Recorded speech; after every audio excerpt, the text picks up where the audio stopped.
السلام عليكم طلابنا الحلوين، طلاب الصف الثالث الاعدادي. عاملين ايه يا شباب؟ يا رب تكونوا بخير. الناس الكبيره بتاعتنا ركزوا بقى معانا يا شباب، ربنا يكرمكم ان شاء الله ونوصل ثانويه عامه على خير. ومعانا النهارده ان شاء الله اول درس في ثالثه اعدادي واسمه حاصل الضرب الديكارتي لمجموعتين. ايه هو حاصل الضرب الديكارتي لمجموعتين؟ قبل ما نخش في معنى كلمه حاصل الضرب الديكارتي لمجموعتين، تعالى الاول نعرف الفرق ما بين حاجه اسمها الزوج المرتب والمجموعه. الزوج المرتب يا عسل عباره عن قوس بالشكل ده، وبكتب جواه رقمين بس، وليكن 2 و3 او 3 و2، مش هيفرق معايا التبديل. طيب، وفي الزوج المرتب ممكن اكرر الرقم، ممكن اقول 2 و2. وبالتالي خلي بالك من النقطتين دول، الزوج المرتب بيتكتب جواه رقمين بس، ولا اقل ولا اكتر. والزوج المرتب ممكن اكرر الرقم 2 و2 مثلا. المجموعه ممكن اكتب جواها رقم، رقمين، 3 الى ما لا نهايه من الارقام. المجموعه ما بتحبش تكرر حاجه، يعني لو كتبت جوه المجموعه 1 هتقول لك بقول لك ايه ما توجعش دماغي، انت كتبتها 1 مره ما تكتبهاش تاني. يبقى المجموعه ما بتكررش حاجه، الرقم ما بيتكررش جواه. طيب، ده الزوج المرتب وده المجموعه. طيب، تاني حاجه مهمه في الزوج المرتب، عشان اقول على ان زوجين مرتبين بيساووا بعض، لازم الرقم اللي الاول هنا بيساوي الرقم الاول هنا، والرقم الثاني هنا بيساوي الرقم الثاني هنا. الله، هو الزوج المرتب ده ارقامه مالهاش اسم؟ لا، ليها. الرقم الاولاني بسميه السينات او محور السينات او الاحداث السيني. الرقم الثاني اسمه الصادات او محور الصادات او الاحداث الصادي. ثابته، ده سينات ده صادات، احداثي سيني احداثي صادي. طب تعالى كده مع بعض نشوف مثال على اللي احنا عمالين نقوله ده. لو قال لك اوجد قيمه الف وب في كل مما ياتي. الف الزوج المرتب الف وب بيساوي -1 و4. هنعمل ايه؟ هناخد الالف نساويها بالسالب 1 اهي، ما احنا قلنا الاول بيساوي الاول. هناخد الب نساويها بالاربعه اهي، يبقى الب بتساوي الايه؟ الاربعه مباشره. خلاص وريحنا دماغنا. طب تعالى على المثال الثاني اللذيذ ده، قال لك اذا كان الف زائد 2 وب ناقص 7 بيساوي 5 و3. نعملها كمعادلات سهله جدا. خد الاولاني اهو، الالف زائد 2 اهي تساوي، اساويها بالخمسه. اودي الاثنين الناحيه الثانيه بعكس الايه؟ الاشاره، يبقى الالف بتساوي 5 ناقص 2، يبقى الالف بتساوي 3. جميل جدا. خد الثاني ب ناقص 7 بتساوي 3، ودي 7 الناحيه الثانيه بعكس الاشاره، يبقى ب بتساوي 3 زائد 7، يبقى ب بتساوي 10 بس. وخلص الحوار. ده الالف وده الايه؟ الب. السؤال اللي بعده قال لك الف اس 2 ناقص 2 وب اس 3 بيساوي 7 و8. اقسم كراستك، خد السينات كله ساويه بالسينات هنا، وخد الصادات ساويه بالصادات، يبقى الف اس 2 ناقص 2 بتساوي 7. هودي الناقص الناحيه الثانيه بعكس الايه؟ الاشاره، يبقى الف اس 2 بتساوي 7 زائد 2. الف اس 2 بتساوي 9. هناخد الجذر التربيعي للطرفين، يبقى الف ب3 صح؟ يا راجل حرام عليك، جذر تربيعي موجب وسالب، يبقى موجب وسالب 3. اوعى تنسى عشان لو نسيت يا حماده رحت في داهيه. طب ده السينات، ناخد الصادات نساويها ببعض. ب اس 3 بيساوي 8. خد الجذر التكعيبي يلا. شاطر مستر. هو الجذر التكعيبي زي التربيعي كده بياخد موجب وسالب؟ لا، الجذر التكعيبي راجل محترم، الاشاره اللي بتديها له بياخدها. يعني هنا الاشاره الموجب فبتطلع موجب بس، يبقى الجذر التكعيبي للثمانيه 2. يبقى دي كده الب ب2 والالف بموجب وسالب 3، واتعشت على كده والسلام عليكم. طب تعالى على السؤال اللي بعده. تحديد اشاره الربع. ايه يا عم اشاره الربع دي؟ اشاره الربع دي انا لو عندي نقطه، ما احنا الزوج المرتب ده بنسميه نقطه، عاوز اعرف النقطه دي بتقع في انهي ربع. او انا عندي رباع، الشبكه التربيعيه اللي عندي دي بتقسم لي الشكل لاربع تربع. الاولاني على اليمين ده اسمه ربع اول، بعد كده ربع تاني، ربع تالت، ربع رابع، ومحورين، محور سينات ومحور صادات. طيب لو النقطة اللي عندي أو الزوج المرتب اللي عندي موجب وموجب يبقى ربع أول. يعني مثال لو أنا جيت قلت لك إيه النقطة 2 و3 تقع في أنهي ربع؟ الاتنين موجب والتلاتة موجب تبقى أول. طيب السالب وموجب ربع تاني، يعني مثلا سالب 2 و3 يبقى ربع تاني. طيب سالب 3 أو سالب 2 وسالب 3 سالب وسالب يبقى ربع تالت. طب ربع رابع موجب وسالب يعني 2 وسالب 3 يبقى ربع ايه؟ رابع. امال ايه المحاور بقى يا عم؟ انت دخلتني في قصه كده محور سينات ومحور صراط. لو النقطه صفر ورقم يعني السين بتاعها بصفر يبقى تقع على الصادات. لو الصاد بتاعها بصفر يبقى تقع على السينات. تاني يعني انا لو جيت قلت لك نقطه ايه؟ صفر و3 السينات بصفر. لو جينا مثلا تخيلنا انا عندي ارقام يبقى دي صفر و3 يعني موجوده على الصادات يبقى محور الصادات. طب رقم وصفر يعني الصادات هي اللي بصفر يبقى محور سينات. باخد عكس المحور يبقى لو الصادات بصفر تقع على سينات، لو السينات بصفر تقع على صادات. ده كده تحديد اشاره الربع ومهمه جدا. طب كمل يلا معايا اهو شويه امثله كده جميله في اللذيذ. قلنا النقطه 3 وسالب 4 تقع في الربع مين؟ الرابع. ليه؟ تعالى نحدد الإشارة موجب وسالب، موجب وسالب يعني ربع رابع. طب تعالى على السؤال الجميل ده، إذا كانت النقطة ك و7 تقع على محور الصادات فإن ك تساوي مين؟ إحنا قلنا تقع على محور الصادات يعني السينات عندي بصفر. السينات عندي بإيه؟ والسينات عندك هنا اللي هي ك يبقى ك بتساوي صفر. طب إذا كانت النقطة 6 و5 أو ه دي ه زائد 3 تقع على محور السينات. تقع على محور السينات يبقى خد جزئية الصادات كلها سواء بالصفر.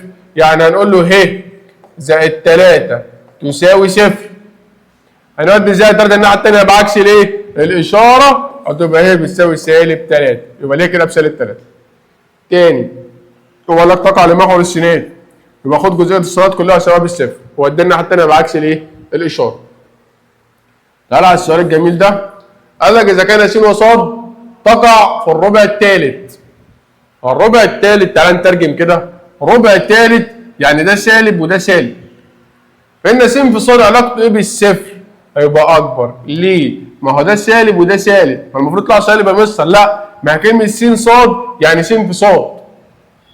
يبقى سالب في سالب بايه؟ بموجب، والموجب هيطلع اكبر من الصفر. خلي بالكم من الافكار دي.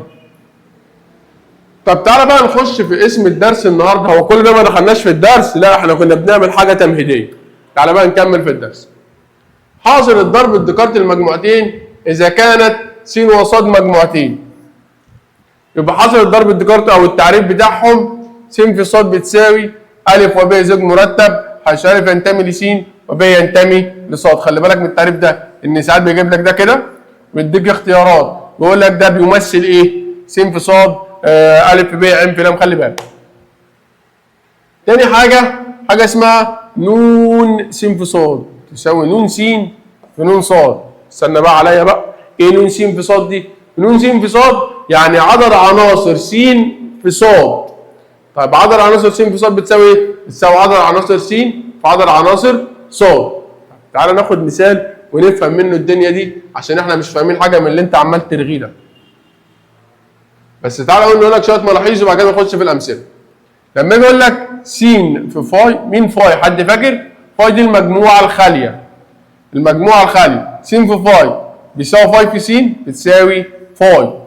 يعني لو ضربت مجموعه في مجموعه خاليه هتطلع بالمجموعه الايه؟ الخاليه. طب حاصل ضرب س في صاد لا يساوي حاصل ضرب صاد في س عشان ده مش ضرب ارقام، ده ضرب ديكارت. هناخد عليه مثال دلوقتي. طب لو جيت اضرب س في صاد طلع بيساوي صاد في س يبقى ساعتها الصاد بتساوي س او الس بتساوي الايه؟ الصاد. طيب الضرب الديكارت ده بمثله بحاجتين، حاجه اسمها مخطط سهمي وحاجه اسمها مخطط بياني او ديكارتي. هنعرف دلوقتي في الامثله اللي عندنا ايه هو. تعالى كده مع بعض ناخد مثال في السريع عشان نفهمك ايه هو الضرب الديكارتي. لما يقول لك اذا كانت س بتساوي المجموعه 2 و4، ص بتساوي 1 و3 و5، اوجد س في ص ومثلها سهم، وهمثل لك بياني بالمره.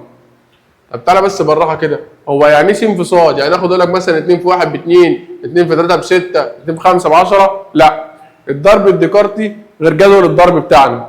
س في ص يعني اقول له ادي س في ص بيساوي، افتح قوس مجموعه زوج مرتب. هو جايب لي السين الاول، يبقى هبتدي بارقام السين، اخد الاثنين مره مع الواحد يعني ادي 2.1. بعد كده هرجع اخد الاثنين مع الثلاثه 2.3. بعد كده اخد الاثنين مع الخمسه 2.5. خلصنا من الاثنين، اروح على كده؟ لا، لسه عندك الاربعه، كمل. اخد الاربعه مع الكل 4.1، 4.3، 4.5، ونقفل قوس المجموعه كده. ده كده حاصل ضرب س في ص. طب مثلها سهميا. كلمه مثل سهمي، هعمل مستطيلين في الجنب، طبعا انت بتعملهم بالمسطره والقلم الرصاص، وخليك نضيف. هو قايل لك س في ص، يبقى نكتب السين الاول وبعد كده الصاد. لو العكس بعكس، السين 2 و4، الصاد 1 3 5. تعال نوصل الاثنين، راح للواحد، اعمل من الاثنين سهم من الواحد، وراح للثلاثه وراح للخمسه. طب الاربعه رجعت راحت برضه للكل برضه، ماشي.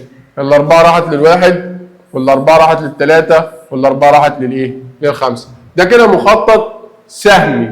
طب المخطط البياني او الديكارت اللي انت كنت لسه قايل لي عليه ده راح فين؟ لو انا قال لك مثلا مثلها بمخطط بياني اهو، او ديكارت، يعني يقول لك بياني يقول لك ديكارت. المستطيلين بقى ايه؟ هيبقى واحد نايم وواحد ايه؟ قايم اهو. اللي جاي الاول بيبقى تحت اللي هو 2 و4، واللي جاي الثاني بيبقى فوق 1 3 5. طب ركز كده في الحته اللي جايه دي. هطلع من هنا بخط، طبعا برضه المسطره والقلم الرصاص، ومن هنا بخط. هنا خط، هنا خط، هنا خط. 2 و1 اعمل نقطه عندها كده اهي، تعالى نعملها بالاحمر عشان تبان. 2 و1 نقطه عندها اهي. 2 و3 اهي. 2 و5 اهي. 4 و1 اهي. 4 و3، 4 و5. كده مثلتها بياني ومثلتها سهل. طب تعالى معايا كده على مثال تاني. لو جه قال لك اذا كان ن س في ص بيساوي 12، ن س بيساوي 3، اوجد ن ص. ركز كده من قيمه شويه، انا كنت لسه قايل لك ان كلمه ن س في ص عباره عن ن س في ن ص. طب انا مديك الن س في ص ب 12 ومديك الن س ب 3 وعايز الن ص، يبقى اقسم على الثلاثه. 12 على 3 بكام؟ ب4. يبقى اختصارا كده، لو انا اديتك الن س في ص وعاوز ن س لوحدها او ن ص لوحدها، بقسم الكبير على الصغير. طب تعالى على المثال اللي بعده. قال لك اذا كان ن س بيساوي 2 وص بتساوي 5، اوجد ن س في ص. بالراحه بقى كده نترجم المساله. هو كلمه ن س في ص يعني ن س في ن ص. يعني ايه ن؟ يعني عدد العناصر، عدد الايه؟ العناصر. طيب عدد عناصر س راجل مداني 2. طب عدد عناصر ص كم عنصر؟ هتقول لي 5. لا، انا بتكلم على عدد العناصر اللي جوه. كم رقم؟ ده رقم واحد بس. يعني ن ص ب1 يبقى ن س ب2، ون ص ب1 يبقى ن س في ص 2 في 1 ب2. طب تعالى معايا على المثال ده. لو جيت قلت لك انا عاوز احصل ضرب المجموعه 3 في المجموعه 3، ايه المجموعه 3 في المجموعه 3 دي؟ يعني اضرب المجموعه دي في المجموعه دي. طب احنا اتفقنا مع بعض لما باجي اضرب مجموعتين بعمل ايه؟ هعمل قوس مجموع وافتح زوج مرتب. هاخد عناصر المجموعه الاولى مع عناصر المجموعه الثانيه. طب عناصر المجموعه الاولى هنا كام؟ 3، وعناصر المجموعه الثانيه كام؟ 3، يبقى 3 و3. طب تعالى على السؤال ده كده. بقول لك اذا كانت س بتساوي 1 و2 و3، ص 2 و4 و6، اوجد س تقاطع ص في س فرق ص. لا ستوب بقى. ايه بقى التقاطع والفرق؟ التقاطع والفرق اللي هو شغل 5 ابتدائي زمان. تعال نجيب الاول س تقاطع ص. س تقاطع صاد يعني المشترك، الرقم المشترك ما بين السين والصاد. مين الرقم المشترك ما بين السين والصاد؟ الاثنين. الله، في حاجة تانية؟ لا، يبقى ده كده التقاطع. طيب تعالى نجيب الفرق. س فرق صاد. يعني ايه كلمة فرق؟ يعني اللي موجود في س مش موجود في صاد. اللي موجود في س مش موجود في صاد، هما الواحد والتلاتة اهو. طب تعالى بقى اعمل لهم حاصل ضرب ديكارتي. هو اللي جاي الاول التقاطع الاثنين، واللي جاي بعد كده اللي هما الايه؟ الواحد والتلاتة. يبقى نقول له س تقاطع صاد في س فرق صاد بيساوي، افتح قوس مجموعة، هناخد الاثنين مرة مع الواحد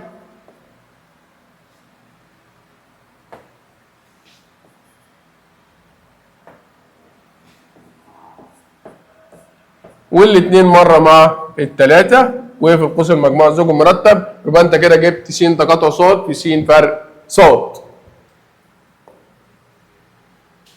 وبكده يبقى احنا خلصنا أول درس معانا في ثالثة إعدادي، وهو حاصل الضرب الديكارتي. وذاكر الدرس ده كويس جدا عشان الدرس اللي جاي معتمد عليه اعتماد كلي. والسلام عليكم ورحمة الله وبركاته.